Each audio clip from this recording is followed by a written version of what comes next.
कल्पना कीजिए, एक ऐसा संसार जहां भगवान श्री राम की विरासत आज भी केवल कहानियों, मंदिरों या त्योहारों में ही नहीं, बल्कि उनके असली वंशजों के रूप में जीवित है। हाँ, वो वंशज जो हमारे बीच आज भी हो सकते हैं, उसी रक्त धारा के साथ जो कभी राम जी की थी। सुनने में अविश्वसनीय लगता है ना? परंतु आज हम इतिहास की उन छुपी कड़ियों, खोई कहानियों और अविश्वसनीय तथ्यों के सफर पर चलेंगे जो यह रहस्य खोल सकते हैं कि क्या भगवान राम के वंशज आज भी हमारे बीच हैं? और अगर हां, तो वो कहां रहते हैं? अब इससे पहले कि हम इस गहरे विषय में उतरें, एक पल रुककर सोचें, हम भगवान श्री राम की पूजा अर्चना कितनी प्रकार से करते हैं। वो हमारे लिए धर्म, साहस और त्याग का प्रतिरूप है। उनकी जिंदगी से प्रेरणा लेकर हम अपनी जिंदगी में सही मार्ग पर चलने की कोशिश करते हैं। पर क्या हो अगर रामायण की कथा केवल अतीत की बात न हो?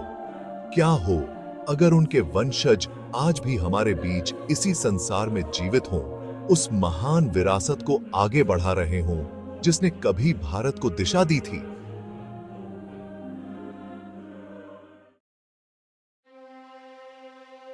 कुछ विशेषज्ञों ने इस वंश को खोजने की कोशिश की है, पुराणों, जनश्रुतियों और पुराने राजवंशों के दावों से, जो खुद को इक्ष्वाकु वंश का मानते हैं, वही इक्ष्वाकु वंश जिससे भगवान श्री राम का जन्म हुआ था। तो चलिए इसी इक्ष्वाकु वंश से शुरुआत करते हैं। यह वंश भगवान राम के बाद भी कई शताब्दियों तक चलता रहा और भारत के अलग-अलग हिस्सों में फैला। राजस्थान के कुछ राजवंश, विशेष रूप से मेवाड़ के सिसोदिया राजपूत, सदियों से खुद को भगवान राम के वंशज बताते आए हैं। क्या यह हो सकता है कि श्री राम की रक्तधारा इन्हीं राजवंशों के माध्यम से आज तक जीवित हो? और अब एक ऐसा खुलासा जो आपको हैरान कर देगा। भारत के कुछ स्थानों में, खासकर अयोध्या से लेकर गुजरात तक, ऐसी कहानियां प्रचलित हैं जहां के लोग खुद को सीधे राम जी के वंशज मानते हैं। सोचिए, हमारे समाज में ऐसे लोग हो सकते हैं जो इस महान विरासत का हिस्सा हैं और शायद खुद भी इस बारे में नहीं जानते। हैरानी हो रही है ना? और यह तो बस शुरुआत है। आगे आने वाले तथ्यों से आपकी रूह कांप उठेगी। बहुत से इतिहासकार और पुरातत्वविद मानते हैं कि इसका कोई ठोस सबूत नहीं है, लेकिन इतिहास अक्सर जितना दिखता है उससे कहीं अधिक छिपा रहता है। प्राचीन राजवंशों की वंशावलियां मौखिक रूप में ही संजोई जाती थी और जब तक उन्हें लिखा गया तब तक कई शताब्दियां बीत चुकी थी। हमारे पौराणिक ग्रंथों में, जैसे कि पुराणों में, इक्ष्वाकु वंश का उल्लेख किया गया है जो भगवान राम के बाद भी कई पीढ़ियों तक चलता रहा। इन पुरानी वंशावलियों में कुछ ऐसे वंशजों का भी उल्लेख मिलता है जो अब भी खुद को राम के परिवार का हिस्सा मानते हैं। अब आप शायद सोच रहे होंगे, अगर ऐसा है तो हमें इसके बारे में पता क्यों नहीं? सही सवाल है। सोचिए, जैसे जैसे ये वंश आगे बढ़े, वैसे वैसे ये स्थानीय कहानियों, बिखरे हुए परिवारों की कहानियों और यहां तक कि राजनीतिक संघर्षों में भी खो गए।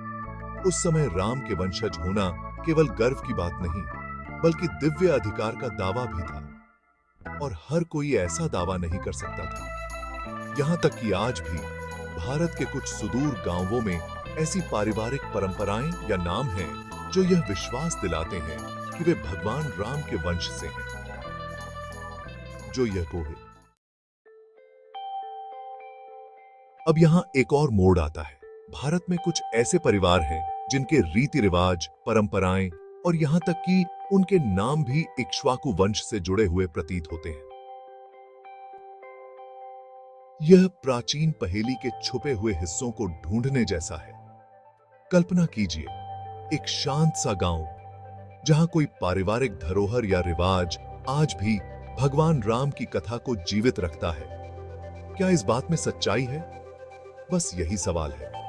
लेकिन ये रिवाज हमारे सामने ऐसे रहस्य प्रस्तुत करते हैं जो इतिहासकारों, पुरातत्वविदों और हर उस व्यक्ति को बेचैन कर देते हैं जो इतिहास में गहरी दिलचस्पी रखते हैं।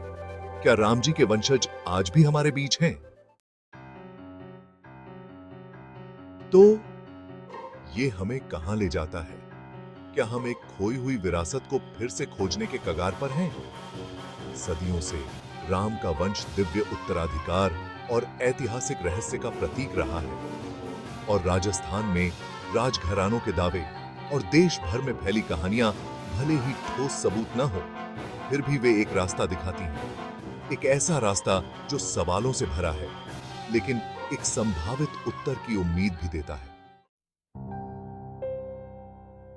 अंत में यही सोचें कि उस महान राम की असली विरासत क्या केवल मंदिरों या महाकाव्यों में ही है, या फिर वह आज भी किसी छोटे से गांव में, किसी व्यक्ति में, हमारे आसपास ही जीवित है। इसलिए अगली बार जब आप किसी पुराने खानदानी नाम या किसी बुजुर्ग की कथा सुने जो एक छुपे हुए वंश का जिक्र करता हो, याद रखें, शायद भगवान श्री राम की विरासत हमारे आसपास ही कहीं मौजूद हो, और हम बस एक कदम दूर हों उसे फिर से खोजने से।